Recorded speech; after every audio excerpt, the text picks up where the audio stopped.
Bienvenue à votre Clic Info du 9 août 2023. Madame Christine Genet reçoit 2 auteurs dans sa galerie d'art de Cap-Santé au sujet de l'acériculture. Le Festival du film en environnement de Portneuf commence mercredi le 9 août à 18h30 avec comme invitée Madame Joséphine Bacon. Saint-Basile fête en fin de semaine son 176e anniversaire de fondation. Et toute l'équipe tient à vous aviser que nous sommes en rénovation de notre studio de Pont-Rouge et que d'ici quelques semaines, nous vous réservons une surprise. Alors surveillez bien toutes nos annonces.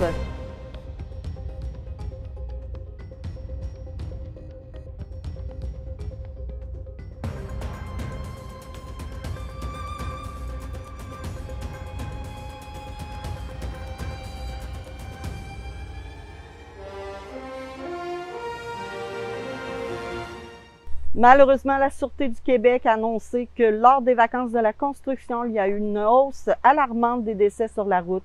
Le nombre s'élève à 22 cette année, comparativement à 13 l'an dernier. La Sûreté vous invite à insister sur la sécurité et la vigilance sur les routes. Elle pointe du doigt plusieurs causes majeures, soit la distraction des conducteurs, les dépassements illégaux ou dangereux, la conduite sous influence. C'est important de redoubler de vigilance, tout le monde. Faites bien attention, on vous veut en santé. Nous venons de recevoir une annonce importante aussi de la Vallée-Bras-du-Nord qui a annoncé la fermeture de ses sentiers de vélo depuis le mardi 8 août en raison des précipitations reçues et attendues pendant les 3 jours qui venaient. Madame Christine Genet, artiste peintre de Cap-Santé, a reçu 2 auteurs de livres sur l'acériculture grâce à la magnifique œuvre qu'elle a eu l'honneur de voir sur les cannes de CLD chez BMR. Voici pour vous un reportage de cette visite. Nous sommes présentement à la galerie d'art de Madame Christine Genet à Cap-Santé. On sait que l'an passé, Madame Christine Genet a créé une œuvre qui est maintenant sur certaines cannes de sirop d'érable au Québec et ailleurs. Elle reçoit présentement 2 auteurs, chercheurs, historiens qui vont justement créer un livre, qui vont faire des recherches sur le sujet des cabanes à sucre, un peu d'histoire, un peu de tout sur les artefacts des cabanes à sucre. Alors, c'est Monsieur Morin et Monsieur Thomas. Je suis autodidacte, puis j'ai découvert mon véhicule d'expression dans l'art naïf. Puis mes grands-parents, là, je change de sujet, là je tombe dans la cabane à sucre. J'adore la cabane à sucre parce que mes grands-parents, il y en avait une. Ensuite, ma mère en a eu une érablière avec Coco, Claude Germain, que donc j'ai une érablière qui m'a été en héritage. Après ça, ben sans aucun doute, eux autres, ils m'ont toutes donné la passion que j'ai pour l'érablière. C'est pour ça qu'on est ici d'ailleurs. Quand j'ai reçu le courriel, je vais vous le lire. Dans le fond, je m'en vais sur Facebook comme d'habitude, comme tout le monde ici, j'imagine, un matin et tout ça. Et puis là, je lis le message. Bonjour, Madame Genet. Vos œuvres sont superbes. Je suis graphiste pour les équipements CDL. Leader en conception et en réalisation d'équipements destinés aux producteurs acéricoles. J'ai comme projet de refaire le visuel de nos cannes de sirop d'érable et je trouve que votre style conviendrait très bien. Est-ce qu'il s'agit d'un projet qui pourrait vous intéresser? Ah, il connaît pas la fille, là! C'est ça, j'ai dit oui tout de suite, sans hésiter, là. Ça, c'est sans aucune hésitation. Yous qui mettait les informations. Fait que j'avais ça à respecter. Tout le reste, j'avais carte blanche. Que j'ai commencé quelques jours plus tard le tableau, puis ça n'a pas été trop long quand même. Quand ils l'ont présenté, je crois que c'était à l'unanimité qu'ils ont tout accepté et ça s'est enchaîné par la suite. Tout s'est enchaîné. Le Festival du blues de Donnacona a eu un grand achalandage pour ses spectacles du 2 au 6 août. Nous avons quelques images pour vous.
Des travaux majeurs ont lieu sur le pont de la route de Fossambeau, soit la route 367 au-dessus de la rivière Jacques-Cartier à Sainte-Catherine de la Jacques-Cartier. Les travaux incluront des travaux de reconstruction des conduites des services municipaux localisés sous la structure et aux approches. Les opérations vont débuter à la fin du mois d'août et vont s'échelonner sur 10 semaines. C'est la fin de semaine prochaine qu'a lieu l'Expo agricole de Saint-Marc-des-Carrières, soit du 11 au 13 août. Alors, c'est une invitation. Le festival de films en environnement commence mercredi le 9 août en soirée avec la visite de Joséphine Bacon à Saint-Casimir. C'est l'édition de 2023 qui est lancée, qui va se dérouler jusqu'au dimanche, vendredi, le 11 août. Vous avez aussi une projection rencontre qui va être intitulée « Passage » à 19h30 à l'Hôtel de Ville. C'est gratuit, mais une contribution volontaire serait appréciée. Le saumon d'Atlantique, grâce à la CBJC, a une plus grande visibilité. La Corporation de bassin de la Jacques-Cartier a préparé une série de nouveaux éléments qui apparaîtront tout l'été. Les panneaux, par exemple, seront mis dans les municipalités riveraines. Le tout vous aidera à mettre votre connaissance à jour à propos de la biologie du saumon atlantique, son histoire, l'histoire de la rivière. Ils font aussi des capsules vidéo que vous pourrez lire sur votre téléphone grâce à un code QR. La Chambre de commerce de l'Est de Portneuf lance un projet pilote de recrutement inclusif avec la Fédération des chambres de commerce du Québec pour permettre enfin aux employeurs de la MRC de Portneuf de lutter contre la pénurie de main-d'œuvre en toute équité. La Fédération des chambres de commerce du Québec offre aux membres de la Chambre de commerce de l'Est de Portneuf ainsi qu'à tous les employeurs de la MRC de Portneuf une occasion unique de participer à son projet pilote de recrutement inclusif. Cette initiative s'inscrit dans le cadre du programme Vision Inclusion et s'étend jusqu'au 31 octobre 2023. Elle vise à explorer de nouvelles approches de recrutement favorisant l'équité, la diversité et l'inclusion en se basant sur les compétences professionnelles des candidats issus des diversités à partir de CV anonymes. Grâce à cette initiative, la FCCQ dispose d'un bassin de plus de 500 candidats qualifiés partout au Québec dans des domaines tels que l'administration, la communication, la comptabilité, la finance, le génie, l'informatique et bien d'autres. En participant à ce projet, les employeurs démontrent ainsi leur volonté d'offrir des opportunités équitables à toutes les personnes indépendamment de leur origine, de leur genre ou de tout autre facteur où le biais inconscient peuvent être impliqués. Pour participer à cette initiative et pallier le manque de main-d'œuvre, les employeurs doivent envoyer leur offre d'emploi par courriel à l'adresse indiquée. Et par la suite, les offres seront analysées par l'équipe qui va faire un genre de maillage afin de sélectionner des candidats dont les compétences répondent à celles des offres. Les CV sont anonymes, ils vont ensuite être envoyés aux employeurs pour analyse et les candidats retenus vont être convoqués en entrevue téléphonique. Je vous invite à communiquer avec Mme Katia Desgranges, qui est la directrice générale de la Chambre de commerce de l'Est de Portneuf, si vous voulez en savoir plus. La formation continue et services aux entreprises de Portneuf propose un AEP en service de garde en milieu scolaire qui débute le 21 août. C'est sous la formule alternance travail-études. La formation théorique est en ligne les lundis et mardis de 8h à 10h30. Pour information et inscription, c'est sur le site Internet. Un défi de marche du 16 au 18 août a lieu par Audrey Plot, zoothérapeute à l'Arc-en-Ciel, organisme en santé mentale de la MRC de Portneuf, ainsi que sa mère pour promouvoir une bonne santé mentale. Elles vont partir de Portneuf pour se rendre jusqu'au sanctuaire Notre-Dame-du-Cap à Trois-Rivières. C'est un total de 62,2 km qu'elles feront en 3 jours. Cette marche fera une promotion pour les valeurs importantes de l'Arc-en-Ciel, soit l'action, la persévérance, l'importance d'un bon réseau social. Pour les soutenir, je vous mets à l'écran, dans le fond, le site où vous pouvez aller faire un don. Présenter une demande de financement pour des projets communautaires dans le cadre du programme Nouveaux Horizons pour les aînés, ça vous intéresse? Bien, le volet communautaire du programme offre des subventions fédérales à l'appui de projets communautaires Conçu par des aînés pour les aînés, ce programme finance des projets qui habilitent les aînés dans leur communauté et contribuent à l'amélioration de leur santé et de leur bien-être. Les organismes admissibles peuvent demander jusqu'à 25 000 $ pour des projets dirigés par des aînés et qui sont réalisés avec des bénévoles. Je vous mets le lien si jamais ça vous intéresse d'aller lire plus en détail sur le programme Nouveaux Horizons. Maintenant, allons-y pour Saint-Basile. Il y a des travaux qui vont causer une circulation en alternance à l'aide des signaleurs de 7 h le matin à 17 h sur le boulevard Centenaire entre la rue Saint-Georges et Laurent Saint-Jacques. Ce sont des travaux de forage et ces travaux pourraient être reportés, prolongés ou annulés à cause des conditions météorologiques défavorables. En plus, en fin de semaine, c'est aussi la fête à Saint-Basile. C'est le 176e anniversaire de la fondation de la ville du 10 au 13 août.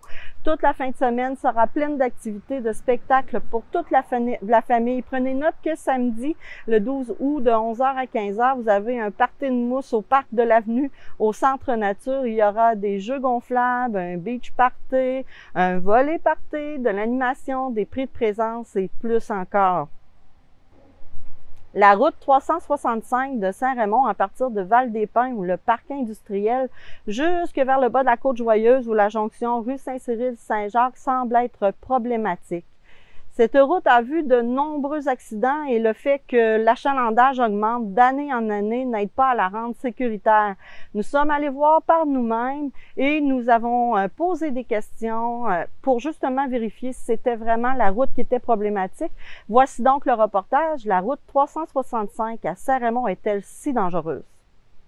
Pour vous, là, Claude Duplain, qu'est-ce qui pourrait être fait dans cette courbe-là sur la Côte-Joyeuse? En fait, je ne dirais pas ce qui peut être fait dans la courbe, c'est ce qui peut être fait sur le tronçon. Pour nous, on avait déjà, même avant l'accident, on s'est déjà assis avec le MTQ parce qu'on veut faire des changements à partir du centre d'achat, aller jusqu'au parc industriel. Si vous prenez la sortie du parc industriel qui est en face de Val-des-Pins, juste avant ces sorties-là, vous avez une côte quand vous arrivez de Québec et ça commence déjà à être dangereux. On a de plus en plus de vannes. C'est déjà embêtant de sortir un auto, donc sortir avec un 53 pieds du parc industriel, ça devient plus embêtant. Fait que dans notre tête, il faut penser pour l'avenir à faire des changements. Tout le long, il y a la route Cochrane, il y a la sortie de la route Cochrane aussi qui est importante, puis il y a du camionnage qui sort de la route Cochrane pour s'en aller vers Québec. Ça peut devenir problématique.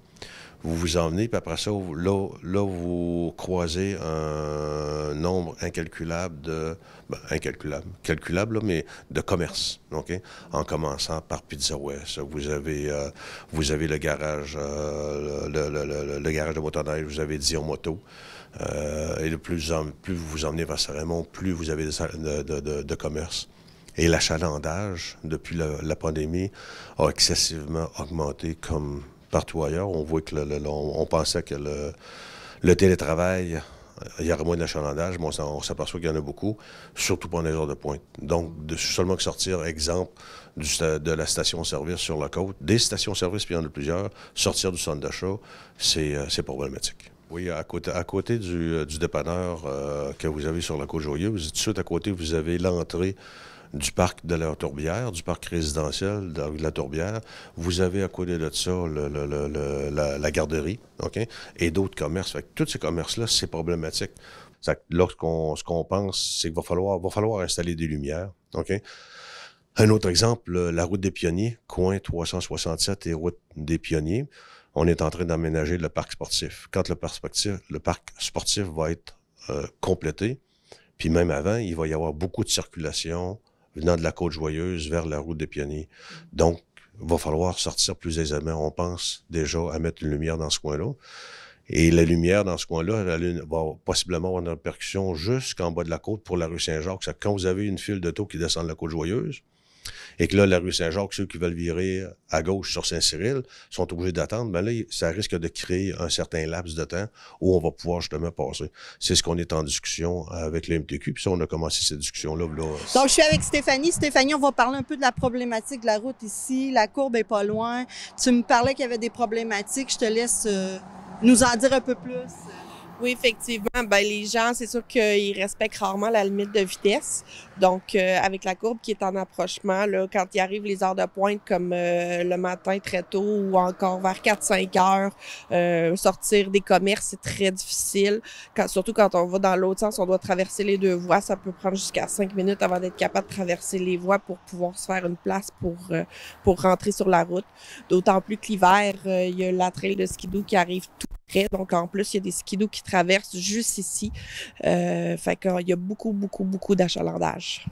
Nous avons donc pu constater que certains axes de la 365 sont plus problématiques que d'autres et que la Ville a la volonté depuis longtemps d'y faire des changements. Ce sera donc un sujet à suivre pour vous et pour nous dans les prochains mois. Nous avons été rencontrer le maire de Deschambault-Grondines, M. Patrick Bouillet, et des citoyens pour discuter de problématiques sur le territoire de la municipalité, soit l'accès au vieux quai, l'adoption d'une demande de résidence de tourisme temporaire de type Airbnb, ainsi que la rénovation du Centre des Roches qui a été mis sur pause. Nous avons donc préparé pour vous un reportage à ce sujet. Là-dessus, on va commencer peut-être juste avec le Centre des Roches.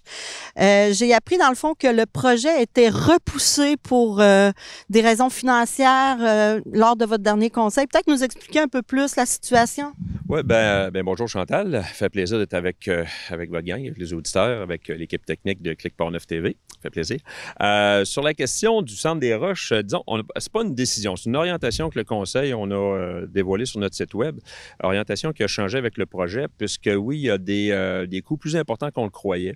Le Centre des Roches, il faut dire qu'on l'a cité monument historique en 2021 par règlement.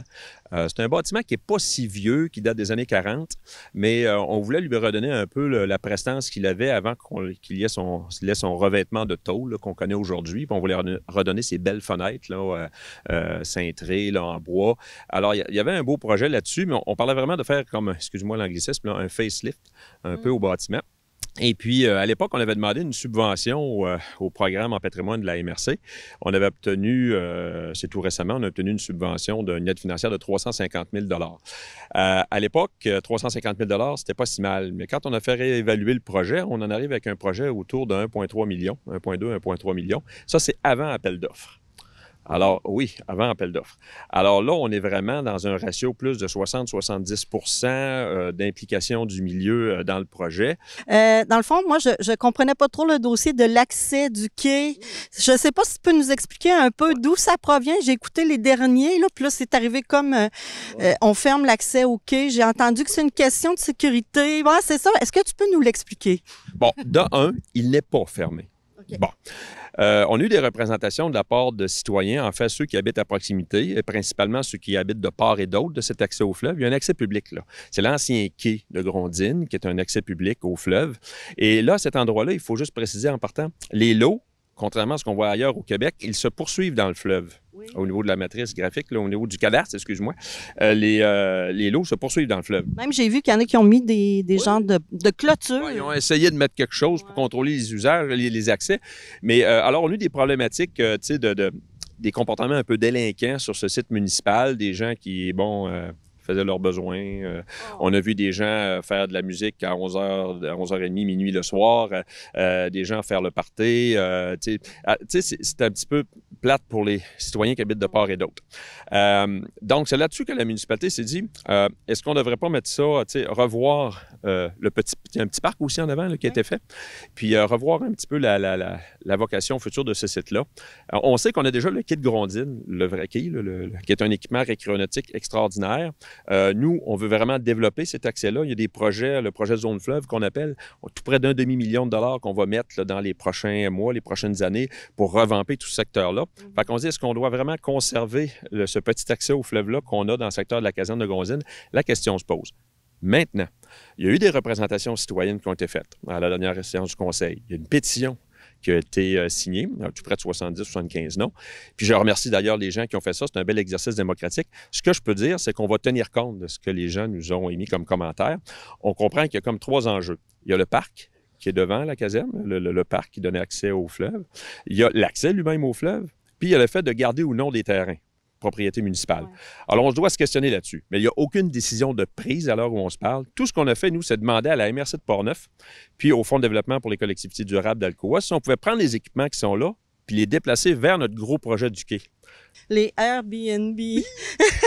C'est problématique parce que ça vient un peu briser le climat qu'il peut avoir dans un quartier, mais je sais que toi, il y en a un particulièrement. Tu peux pas nous parler de celui-là en particulier, mais peut-être nous parler de la problématique des Airbnb à Deschambault-Grondines. Oui, bien chez nous, tous les villages riverains du Saint-Laurent ont cette problématique-là. Je sais que les secteurs plus aussi en villégiature, comme Rivière-à-Pierre, des secteurs de gens-là aussi ont la même problématique.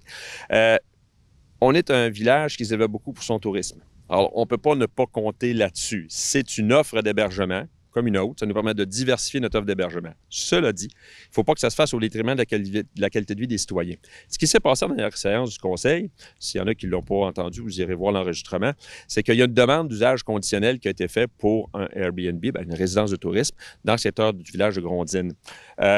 Là, il y a eu des représentations de citoyens pour dire que ça n'a pas de bon sens, ça dérange la quiétude du voisinage. En plus, la personne qui opérait ça, semble-t-il, l'opérait déjà. Mais là, il faisait sa demande en bonne et due forme. Avec la réglementation qu'on a actuelle sur le règlement sur les usages conditionnels pour les résidences de tourisme, il n'y a pas grand-chose qui faisait en sorte qu'on pouvait le refuser.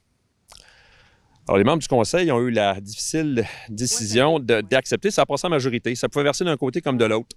On a déjà refusé un dossier semblable l'an dernier, il y a 1 an, au mois d'août 2022. On l'avait refusé, mais il y avait un petit élément de plus, c'est qu'il y avait déjà un Airbnb dans le même secteur. Alors là, l'argument de déranger la quiétude est encore plus fort. C'est ça qu'on avait invoqué. Mais là, dans ce cas-là, on en a un. Est-ce que si on l'avait refusé, est-ce qu'il aurait pu revenir contre nous légalement? Difficile à dire. C'est pour ça qu'on est en train de le reviser, notre règlement sur les usages conditionnels. Parce que nous, ça passe par là. Il y a 2 façons, en passant, de régler, de gérer les Airbnb. C'est les usages conditionnels ou encore le zonage comme tel. La Ville de Portneuf est fière d'annoncer un nouveau projet pilote qui vise un service aux jeunes de 12 ans et plus. Un local sera mis à leur disposition au centre de service de la base de plein air de Portneuf et une intervenante accueillera les jeunes tous les vendredis de l'été. C'est une phase test pour le moment, mais si le projet fonctionne, il va être continué plus en avant.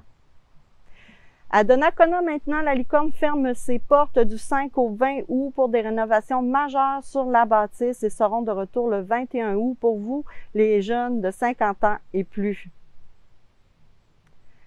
Connaissez-vous le café interculturel? Le prochain aura lieu le 16 août au 162 rue Notre-Dame à Donnacona. C'est une rencontre de femmes qui permet de discuter de sujets qui les touchent toutes à travers leurs différentes cultures.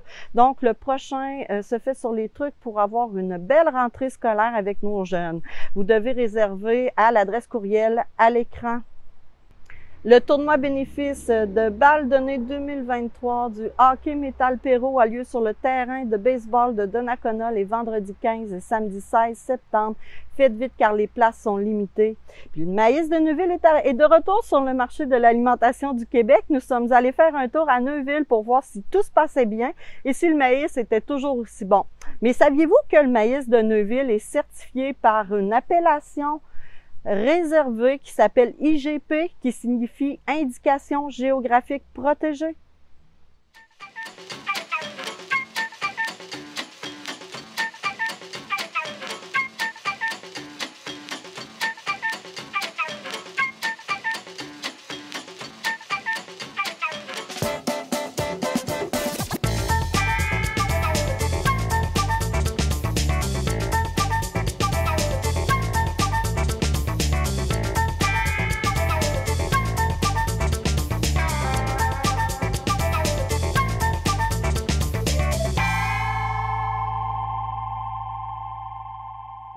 Nous tenons à vous aviser que la météo qui s'en vient sera pas très bonne pour les jours qui viennent. Beaucoup de pluie est attendue dans tous les secteurs du Québec. Les quantités de pluie qui tomberont en 3 jours, il faut surveiller les cours d'eau puisque les sols sont déjà gorgés d'eau. Suivez-nous, on sera à l'affût de tous les événements et on vous tiendra informés comme toujours. Comme vous le savez tous, Facebook et Google sont réactionnaires à la loi C-18 du gouvernement du Canada. Ils ont donc décidé de couper les médias d'information de leur réseau. Pour le moment, Clic Portneuf a eu un avertissement et nous pouvons encore faire partie de ces réseaux. Cependant, nous tenons à vous aviser que pour avoir toutes les informations rapidement, vous avez d'autres façons qui sont faciles afin de vous joindre à notre réseau civique. 1, notre site internet clicportneuf.tv. 2, l'application sur Apple Store ou Google Play. Vous la téléchargez et c'est gratuit. Ensuite, notre infolette, on la fait une fois par semaine. Vous avez aussi sur le tout nouveau Twitter qui est maintenant X, sur Instagram et bientôt sur Ocha ou Podcast ou Spotify. Alors, vous n'avez aucune raison de ne pas vous tenir informé de tout ce qui se passe dans notre belle région. Alors, je vous souhaite une belle semaine. Alors, je vous invite à le faire. Allez rejoignez-nous sur notre site Internet, notre infolette, sur les applications. Vous avez différentes façons de bien vous tenir informé. Merci beaucoup. On se voit la semaine prochaine.